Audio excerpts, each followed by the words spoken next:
memory coaching. I will teach you about the technique of the mind palace.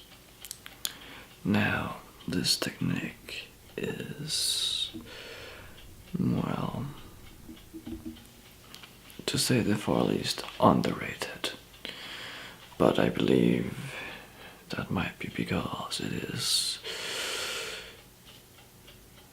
associated with Sherlock Holmes, or something that people find rather, well, obscure, bizarre, maybe even. But a mind palace is actually the perfect way to store enormous amounts of information inside your head. Now, in order to understand how the mind palace works, we need to understand how your fantastic brain works. Now, your fantastic brain works in colors, pictures, figures. Well, the color is, except you're colorblind, then that might not be a thing. And dyslexia, well, actually, there's nothing with dyslexia now when I think about it. But your mind remembers patterns, places, no words, no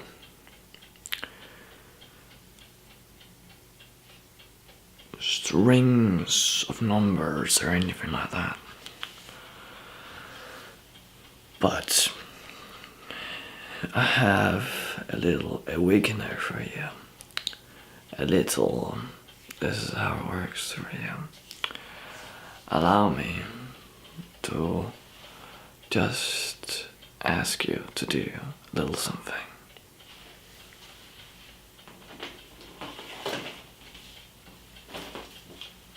Now I'm going to spell a word out here, or leave a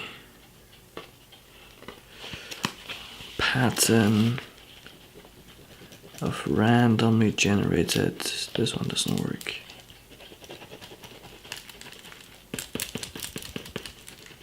Come on.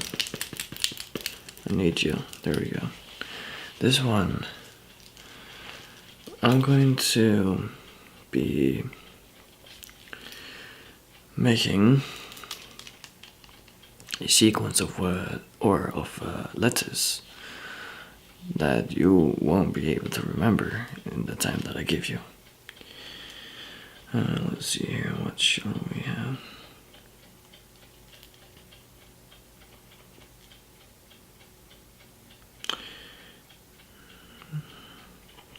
I might have forgot one or two here, but it's just for, you know, kind of the fun of it. I believe that is the word. If now my camera will collaborate. So, this is very badly written and mirrored because of my camera.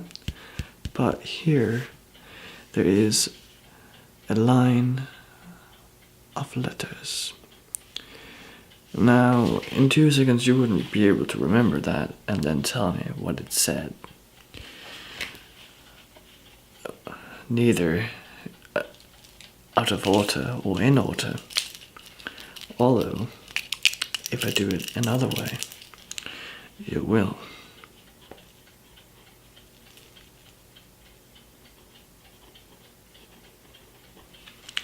I believe the one that I have a square around here you will remember in 2 seconds.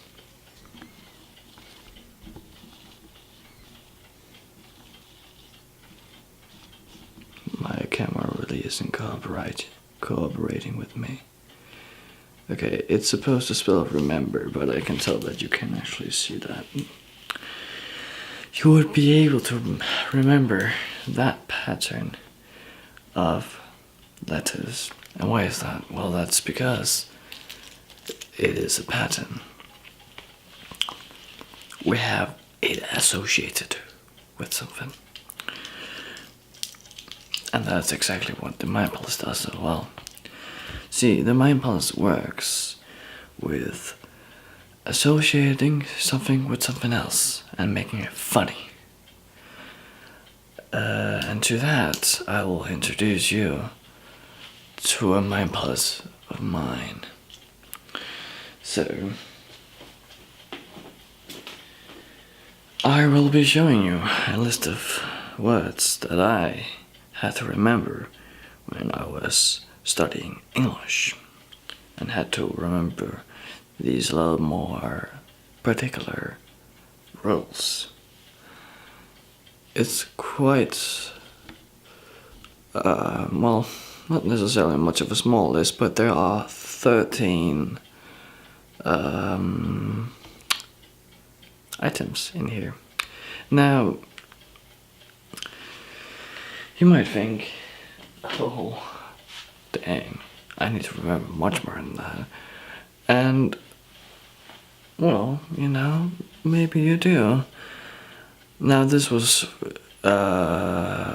just for me to, you know, get the hang of this technique. Now, let me tell you. You need to remember a house of some kind.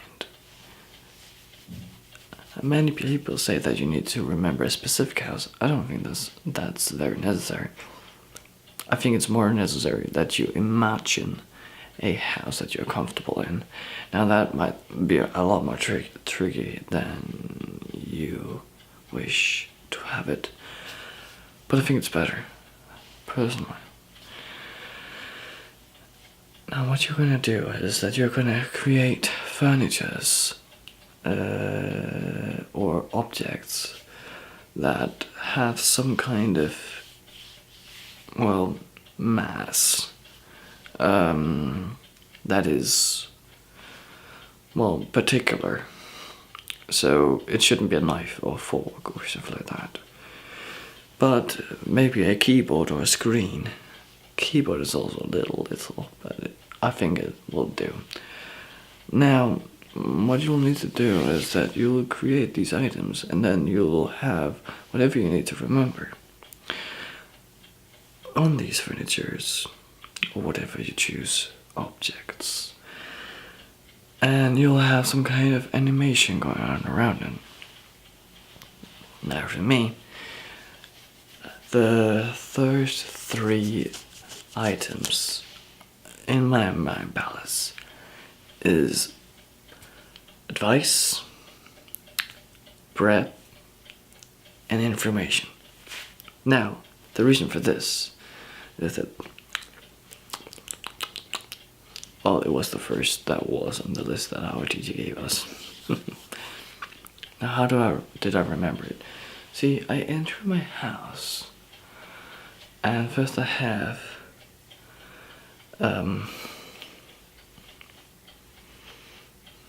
a square furniture, which I currently do not recall the name of, which is rather embarrassing. But square furniture with a surface. Now in this surface I have this box where there lays multiple pieces within. Now, as my animation goes, I have someone with something that looks like this, but not quite like this, taking up a piece of these pieces. and they'll add them back. And as they add them back, it writes advice. So, a piece of advice, right? Alright. Now, then I look to my right, and I see, in my head still, a bread with some paper wrapped around it inside a shoe. Now that's rememberable. Rememberable. Now, after that, I go into a new little, or rather big room actually, and I see someone running with a box full of smileys, and he throws one of the smileys into this wardrobe, which closes, and this smiley goes out information. So, information. Now, it's a piece of information. That's the rule. So that's how it works. Now I challenge you to try. Goodbye.